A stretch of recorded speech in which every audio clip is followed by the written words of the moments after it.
Este grupo, composto por mim, Francisco Gabriel, por Thaís, por Emanuel e por Maria Soniali, vem fazer uma breve explanação sobre os tribunais internacionais. Sendo assim, com o crescimento da jurisdicionalização do direito internacional, houve a criação de diversas organizações sistematizadas competentes para julgar conflitos internacionais e para reconhecer, à luz do direito, dispositivos normativos. Essas organizações são os tribunais ou cortes internacionais, que são entidades autônomas constituídas por juízes independentes e que seguem um rito procedimental e um rito processual e cujas decisões possuem caráter obrigatório para todas as partes. Esses tribunais internacionais podem ser permanentes ou temporários. Os permanentes podem ter natureza universal, que possuem amplas funções. A exemplo disso é a Corte Internacional de Justiça, e os de natureza regional, que contém objetivos mais específicos e restritos a certas áreas de atuação, como o Tribunal Penal Internacional e a Corte Interamericana de Direitos Humanos. No entanto, os tribunais temporários são aqueles tribunais ad hoc, instituídos especificamente para julgar certos tipos de eventos, que, quando concluídos os trabalhos, são destituídos e deixados para lá. A exemplo é o Tribunal de Nuremberg. Além disso, mas não menos importante, são os tribunais administrativos internacionais, competentes para julgar conflitos internos entre as organizações internacionais e seus ex-funcionários ou funcionários, representantes legais ou dependentes destes, em relação a direitos trabalhistas e a planos previdenciários. A exemplo disso, cabe citar o NAT, que é o Tribunal das Nações Unidas.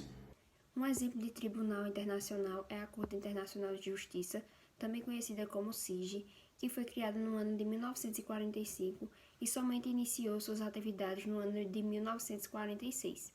Ela tem sede no Palácio da Paz, em Haia, na Holanda, e é um órgão jurisdicional das Nações Unidas, a ONU. A CIJ atua com independência e autonomia em suas atividades e é um órgão extremamente importante para o direito internacional público. Seu objetivo principal é promover a paz entre os Estados soberanos, garantindo assim que não ocorra nenhum tipo de conflito, como as guerras. De acordo com o Estatuto da CIJ, ela apresenta 15 juízes nos seus tribunais, com mandatos de 9 anos, cabendo até a reeleição. E as sentenças, elas vinculam os estados envolvidos no conflito e não cabe recursos dessas sentenças.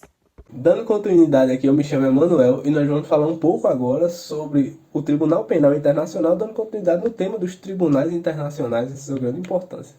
A primeira coisa que a gente pode falar do TPI é o momento da sua criação, né? Ele é criado pelo Estatuto de Roma em 1998, lá na Conferência de Roma, e tem sua sede em Haia, na Holanda. E aí é importante destacar que a criação ocorre em 98, mas muito antes, desde a Segunda Guerra Mundial e após o final dela, a Assembleia Geral das Nações Unidas já havia cogitado a possibilidade de criação de um Tribunal Penal Internacional permanente. Ora, um tribunal para apurar crimes de forma permanente e internacional.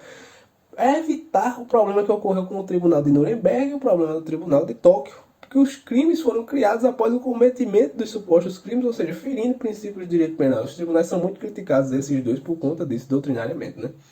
Dessa maneira, a gente passa para falar um pouco da abordagem do tribunal, como ele funciona, e devemos entender que o Estatuto primeiro já estabelece que o tribunal funciona de forma complementar, ou seja, caso o país em questão não tenha seu sistema judicial atuando, seja por falta de vontade, por falta de interesse para apurar a situação, seja por uma questão que o sistema judicial não tem condições, o Tribunal Penal Internacional, a partir daí é que pode atuar. Outro sim, a prioridade da jurisdição é do país em questão, do país soberano.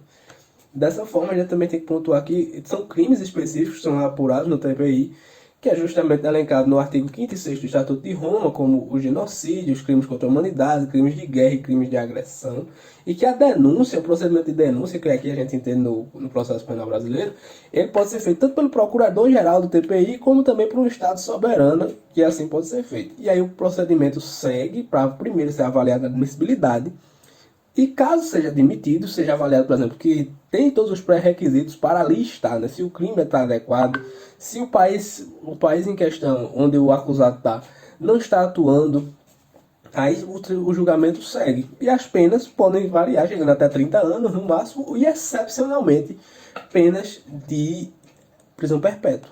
Outro ponto que é fundamental a gente definir é que a Conferência de Roma ela estabelece a diferença entre extradição e entrega. Extradição, a maioria dos países membros não faz, que os signatários do TPI, como o Brasil. O Brasil não extradita brasileiro nato, mas a extradição é um mecanismo de cooperação internacional. Já a entrega, por ser diferente, e os países não podem fazer reservas quanto a isso, é fundamental destacar, que é meramente apresentar o acusado ou para o processo, para sofrer o processo criminal, ou para cumprir a pena. E dessa forma encerra minha participação. Para a gente finalizar a discussão acerca dos tribunais internacionais, nós destacamos aqui a Corte Interamericana de Direitos Humanos, que é um dos 3 tribunais regionais sobre direitos humanos, né, de proteção dos direitos humanos, conjuntamente aí com o Tribunal Europeu dos Direitos Humanos e a Corte Africana dos Direitos Humanos e dos Povos. Essa corte, ela é uma instituição judicial autônoma que tem como objetivo aplicar e interpretar a Convenção Americana. O que seria essa Convenção Americana, também chamada de Pacto de São José da Costa Rica? Nada mais é do que um tratado internacional que visa aí falar sobre direitos e liberdades. Então, é o que essa convenção prevê, certo? Outro ponto importante para a gente entender são as funções dessa corte, que, de maneira geral, são divididas em 3 funções. A primeira seria a contenciosa, a segunda seria a função consultiva e a terceira seria a função de proferir medidas provisórias. Dentre essas 3 funções, nós destacamos aí a função contenciosa, porque é nessa função que eles resolvem os conflitos contenciosos, bem como também ampliam os mecanismos de supervisão de sentença.